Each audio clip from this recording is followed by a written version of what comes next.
In the dusty halls of the old elementary school, where the echoes of laughter and learning intertwined, there walked a teacher named Mrs. J. C. Grimes. Her footsteps, as steady as the rhythm of the school's morning chapel, led her to her classroom each day. It was there, in the pious silence of those early mornings, that she witnessed a young Elvis Presley's love for music. Elvis, he was a bright boy, Mrs. Grimes would recall with a nostalgic smile. But it was in chapel time that his spirit would truly soar. He had a voice that could make the rafters ring, a voice that begged to be heard. She remembered the simple hymnal, the one with the cracked spine and dog-eared pages, from which each child took their turn to sing. Elvis, with his eyes closed and a fervor in his voice, would choose his melody with care. He sang with a passion that was beyond his years, Mrs. Grimes mused. It was a gift, a calling, that even then was evident. Years later, after the world had crowned him the king of rock and roll, Elvis returned to that same school. His presence was a whisper, a shadow of the icon he had become. It was a time of mourning, for his mother had passed, and in his grief, he sought solace in the familiar. He came to my classroom, Mrs. Grimes recounted, her voice barely above a whisper. He spoke to the children, told them I had been his teacher, and shared stories of his youth. It was as if he wanted them to know that even the king of rock and roll had once been a child in that very room. His childhood friend, Evan Buzzy Forbes, would later share tales of the young Elvis, a boy with a guitar in his hands and a song in his heart. Elvis, he was always looking for that perfect melody, Buzzy reminisced. There was one song in particular that he loved to play. Won't you play that simple melody? It was like it spoke to him, like it was his song. Buzzy would describe how Elvis would strum his guitar with a fervor, his fingers dancing across the strings as if to summon the very spirits of the music. The song, with its infectious rhythm, would soon have the boys and girls clapping and stomping in time. He beat on that guitar like it was a drum, Buzzy laughed. It was pure joy, pure Elvis. The song, simple yet profound, became a symbol of their friendship, a melody that bridged the gap between their innocent play and the grandeur of the life Elvis would later lead. Even then, you could see the spark, the magic that would light up the world, Buzzy said with a reverence that time could not diminish. As the chapters of this oral history unfold, each anecdote paints a picture of a young man whose passion for music was as boundless as the Mississippi itself. Through the memories of those who knew him, the legacy of Elvis Presley lives on, one story at a time. In the shadow of the neon lights that flickered along Beale Street, there stood a man with a gaze as sharp as the crease in his tailored pants. He was Guy Lansky, the proprietor of the Lansky Brothers clothing store, a place where the threads of destiny were woven for the city's most illustrious figures. Among them was a young man with a voice that could stir the soul and a dance that could set the night on fire, Elvis Presley. The wiggle and what have you, Lansky mused, they were just the trimmings. It was his voice, his singing, that had the true magic. Lansky remembered the day Elvis strolled into his shop, a boy with dreams bigger than his bank account. He was broke, but his eyes sparkled like the rhinestones on a sequin jumpsuit. One day, I'll buy you out, he said, and I could see he meant it. Elvis's rise to stardom was as meteoric as the shooting stars that graced the Memphis sky. His checks began to roll in, and with them, a flood of cash that shook Lansky's world.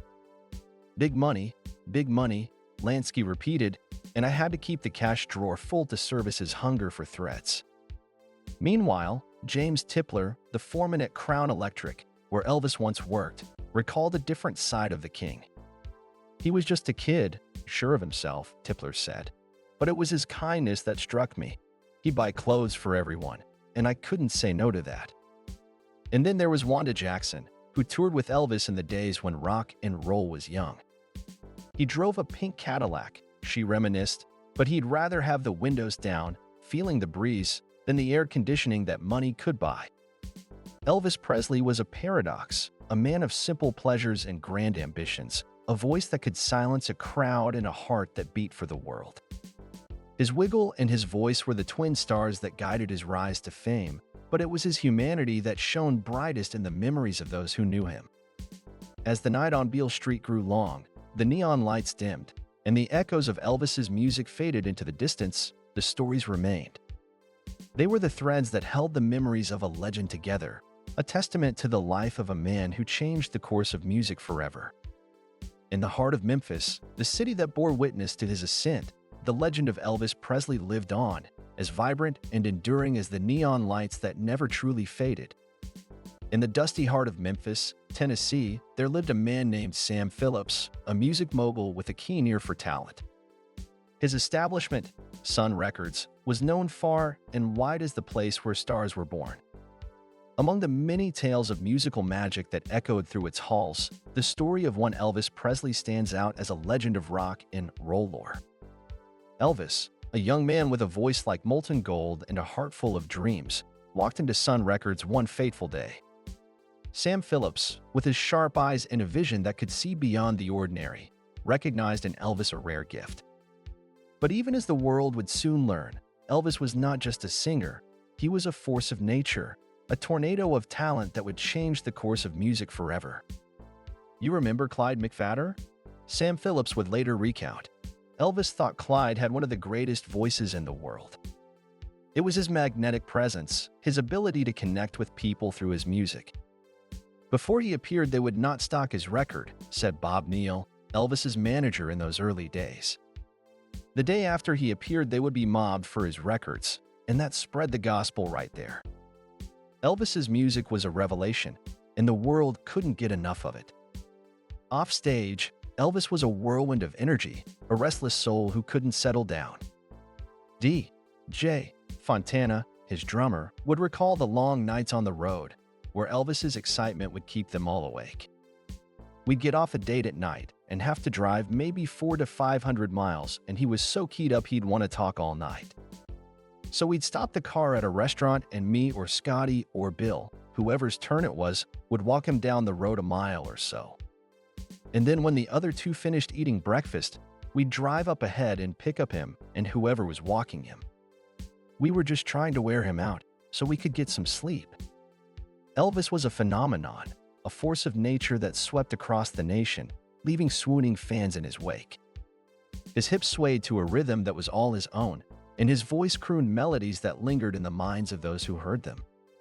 He was a star, a superstar, and yet, behind the glitz and glamour, there was a man who yearned for the simple things in life. One such story, recounted by Felton Jarvis, Elvis's trusted record producer, speaks of a time when the king's desire for musical complexity clashed with his down-to-earth demeanor. Elvis had a taste for the grand, Jarvis recalled. He'd been to Las Vegas and heard those orchestras, those big, bold sounds that could fill a room. He wanted that for his music, too. He wanted to sing the songs that would show off his range, his emotion, his power. Jarvis remembers Elvis's love for the dramatic, for songs like My Way and The Impossible Dream, where the king could truly shine. He wasn't just the king of rock and roll, Jarvis said with a reverential tone. He wanted to be more. He wanted to conquer the world of music, to reach out to people with more than just three-chord rockers. He wanted to touch their souls.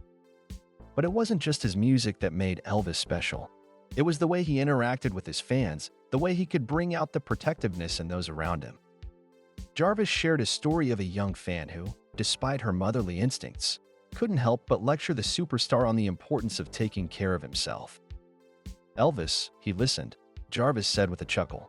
He listened like a son would listen to his mother, with respect and affection. It was as if he needed that reminder, that human connection, even though he was a star. And then there are the stories from the fans, the ones who caught a glimpse of Elvis from afar or had the fortune to meet him up close. Take Joe's story, for instance, where his mother, a mere girl at the time, found herself seated on the knee of the king himself as he serenaded her with a song. She still has that piece of paper, Joe wrote, the one Elvis autographed for her. It's a treasure, a reminder of a moment when she shared a brief, magical moment with a man who would go on to conquer the world.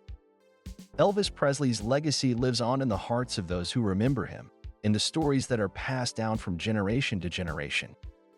He was more than a musician, he was an icon, a symbol of a time when rock and roll reigned supreme, and a dreamer who dared to reach for the stars. His was a life lived in the fast lane, a tale of talent, tragedy, and triumph, and it is a story that will be retold and cherished for years to come.